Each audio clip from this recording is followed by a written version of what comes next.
how many there were and how many accounted for? We actually don't know that yet.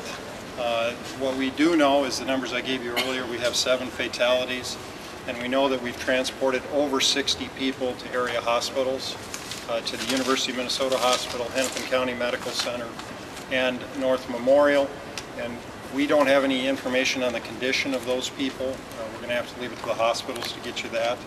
As far as how many construction workers or even how many cars were on those spans, we just don't know that yet. What was the number 50 that was thrown out really before? The number of cars that... Correct. We estimated that from the top, from the command center, we could see 50 vehicles. It wasn't all cars. There were some other types of vehicles. There was a semi-truck, at least one semi-truck, a bus, some panel trucks, different kinds of vehicles. It wasn't all cars. That's what we could see.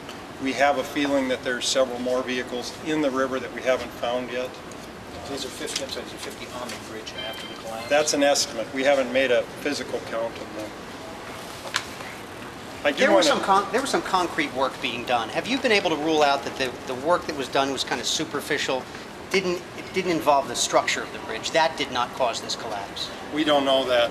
There was construction, repair work being done in this span of the freeway, and that had just begun a few weeks ago and was scheduled to continue throughout the summer. We don't know if that had a contributing factor to this collapse or not. It's just way too early to tell. They've mentioned some joint work. I'm not sure if that means superficial or... Yeah, I can't tell you. I'm not an engineer. Were all the lanes open at the time of the collapse? No, there was 2 lanes open in each direction. The outside lane and going both ways was blocked off for construction. I do want to say that we had a great response from our mutual aid partners, and our emergency operations plan here in Minneapolis, which we've exercised numerous times, came in very handy and worked really well tonight. I think that I'm very proud of my folks and all the other agencies that have worked on this event so far. It's went very, very well, better than any other large-scale emergency I've been involved with. And so I think citizens should take comfort in knowing that here in Minneapolis and in the metro area, we do have good plans in place, and when things like this happen, we step up, and it's really been successul so far. Can you talk more about how treacherous it is for the rescue workers to get down there and in all these spots, and how uncertain the place is at this point? Yes, we have several what we call technical rescue teams that are specially trained in building collapse and in this kind of emergency. And those folks have the training and the tools to safely enter areas, along with structural engineers. We're always looking for professionals to give us an opinion on whether a space is safe to enter. Those technical rescue people are still operating on site. Most of our structural firefighters, the less trained firefighters, are either in staging or have actually left the scene because there's not a lot of work to do anymore outside of these void spaces. Chief, just one more question about the construction. I know you say you're not an engineer, but looking at how much work has been done on that bridge this summer, is there any indication that that work over the months that we've seen would have led to structural or some sort of problems with the bridge? I can't tell you. I don't know. Did you consider postponing the Twins game? I don't have the information about the game tomorrow. I did hear in the center that it had been canceled. And tonight's game, Tonight's game, from what I understand, is still going on. Yes. So we do have evacuation routes, and maybe I'll let Chief Lubinsky talk about that. We, for the Twins game tonight, we were in communication with Metrodome personnel and provided some routes for the folks to leave that would really get them out of town and not hinder with any of the perimeter for the scene itself. So that's been communicated with the Metrodome. I fully expect that to go well. Okay. When will the alternate routes be available on the web, tonight or tomorrow? Or? We don't know at this point. It'll be, I would say, check for those listening and watching. Check the City of Minneapolis website as early as you can tomorrow morning. And again, just encourage folks to take their time, spend a little time trying to get in. Can you please give that web address so people have it if they're watching right now? The City of Minneapolis website is www.ci.minneapolis.mn.us. And I would check in the morning, not this evening. We'll have that information as soon as we have it available. Those who've been injured and transported, do you know where they've been found? Or most of these people have been on the bridge, under the bridge, in cars, swept downstream? Any idea kind of where they've been found, rescued? Most of the people that we rescued from the scene were rescued in the first hour, and they were on top of the bridge or else away from the bridge they had self-evacuated. So those people, we had to put up ladders to get to certain sections of this bridge because it had collapsed in such a way that it was hard to get to. But most of those victims came off the top of the bridge.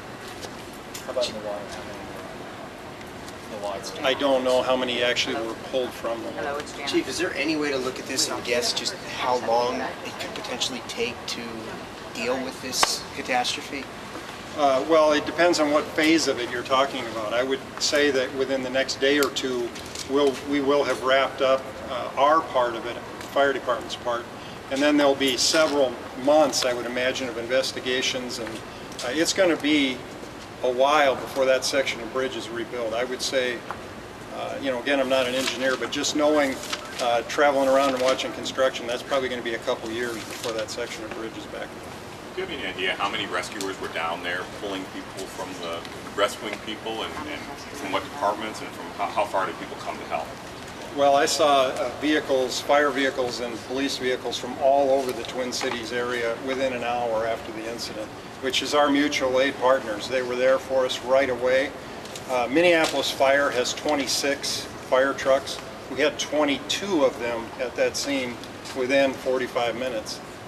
Most of them within the first 15 minutes. We always keep a few back.